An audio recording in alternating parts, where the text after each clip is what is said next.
After I journeyed with psilocybin, I began to question the ways in which I was engaging with cannabis.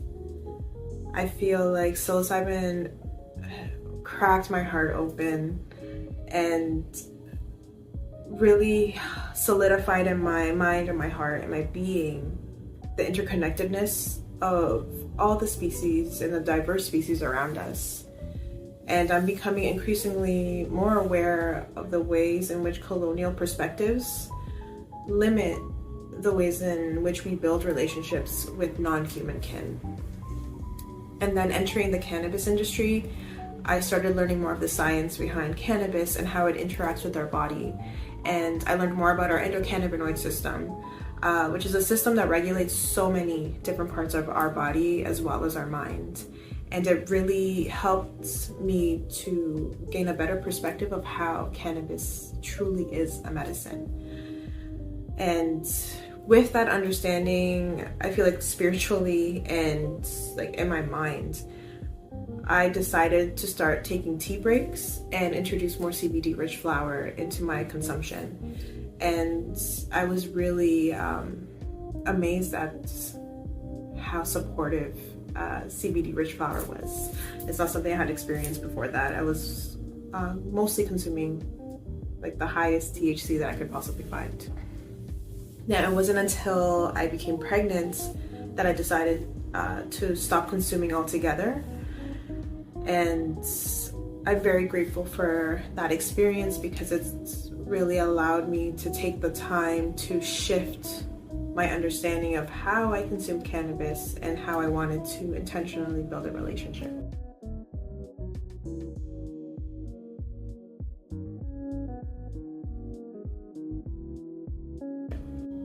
I recognize that there were many signals that prompted me to reconsider how I was consuming cannabis, and I feel like the biggest signal for me was the fact that I was extremely out of tune with my body.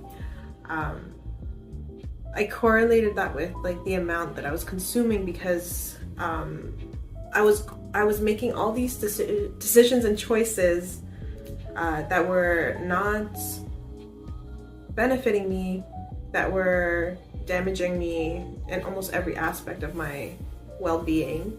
However, I felt like the way that I consumed kept me complacent, and it really started to numb my emotions around the circumstances that I was facing. And what I needed at that time, and what I eventually did experience, was a complete breakdown. And I feel like I really needed that to be able to feel the weight of the consequences of my actions, to be able to make a different choice. Several years in therapy has helped me to recognize that in the moments where I feel like I don't want to exist anymore, it's signaling a dire need for me to completely shift something drastically and immediately in my life. And I knew at that point that I had a lot of decisions to make that were very difficult and that would change the course of my life completely from what I had imagined it at some point.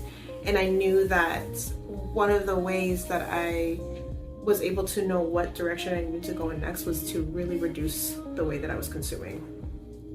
And I'm finding that with a lot more education around cannabis and the different types of cannabis and how to consume mindfully, it was helpful in preventing the codependency that I was experiencing with cannabis, in numbing my emotions. And with therapy, I learned a lot of tools on how to experience my emotions in a way that was healthy and manageable. And so I was able to kind of go through the motions of my emotion.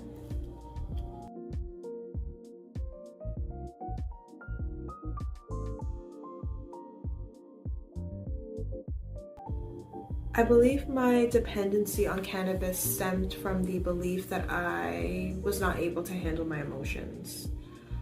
I often experienced my emotions bringing me down to a survival state that did not serve my greatest good or the greatest good of those around me.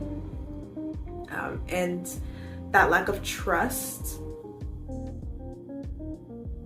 made me want to turn to cannabis to be able to kind of regulate my emotions, is what I thought I was doing, but really it was just numbing them out.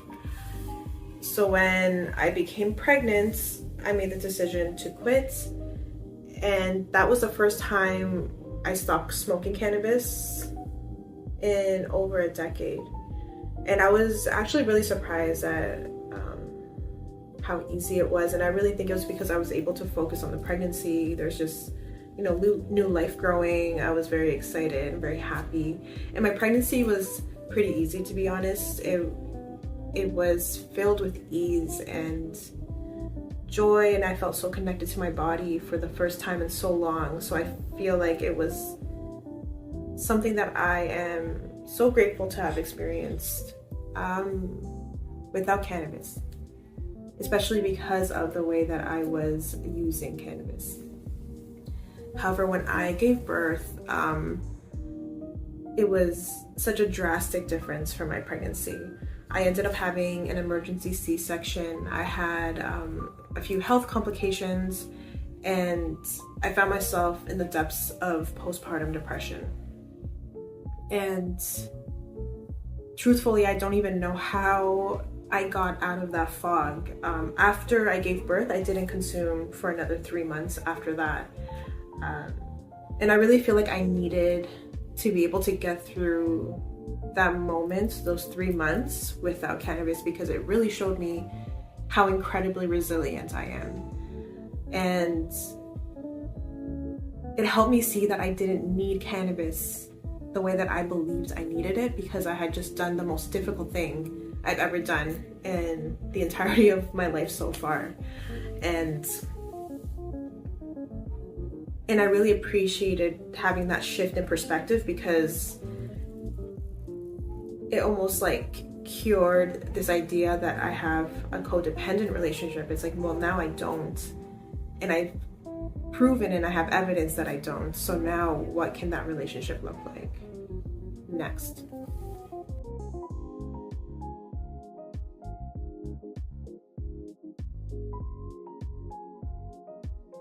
I would say that education and curiosity has been an important part of my intentional consumption journey.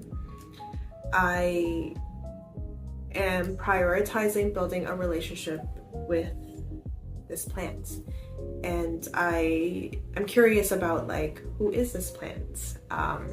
Is this plant THC rich? Is it CBD rich? What minor cannabinoids does this plant embody? What terpenes is this plant composed of, and what is the synergy between all these different components, and how does this relationship and this synergy respond to our body? And just to make a note, like I just said it, and I'm trying very hard to shift my language around saying it, because I find the word it just kind of takes the life out of something that is full of life. And it's something that we often do with a lot of the species around us that are not human. That's one way that I've also been shifting my intentional consumption habits, is recognizing how alive cannabis is and doing my very best to shift my language from one of use and one of like collaboration or communion with this plant. I also like to see like what other flowers or herbs pair well and could connect well with cannabis that I can introduce to one another that could form a potentially beautiful relationship. And cannabis really supported me so much postpartum in a way that I could almost like relate to like a friend supporting you. Like I felt like cannabis became a good friend of mine and really held me through very dark and difficult moments, and moments that felt very isolating, where I felt very lonely. and I felt very held and supported and cared by cannabis. And it's not something that I'll ever forget. And I hold so much reverence and appreciation for the ways that cannabis has allowed me to show up in my motherhood. And yeah, I can't ever go back to consuming the way that I did. And now I just almost like I like to commune. I commune with cannabis because cannabis is a good friend of mine.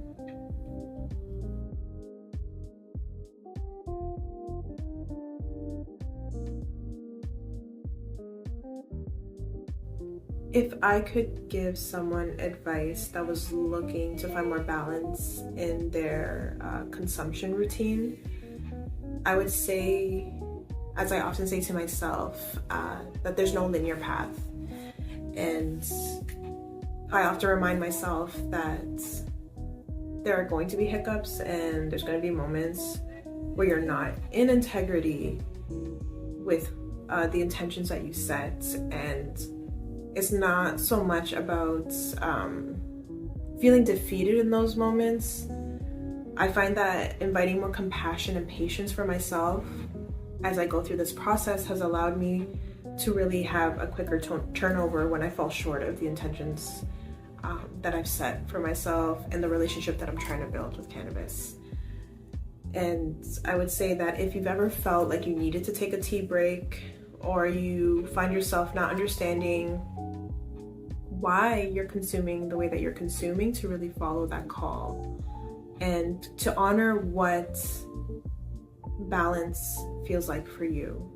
If for you that feels like not consuming at all, or incorporating other non-intoxicating cannabinoids to reduce the amount of THC you're consuming, or if it means like inviting other non-intoxicating plants and herbs to cut down the amount of THC you're consuming as well, that is valid, and that is you honoring what you need to do for yourself.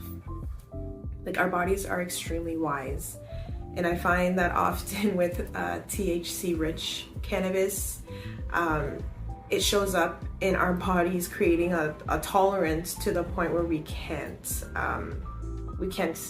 get intoxicated anymore. And typically I find that when we've gotten to that point with this medicine, it's a call to go deeply inward. And I encourage everyone to really follow that call and to see what comes out of it, because it could be transformational.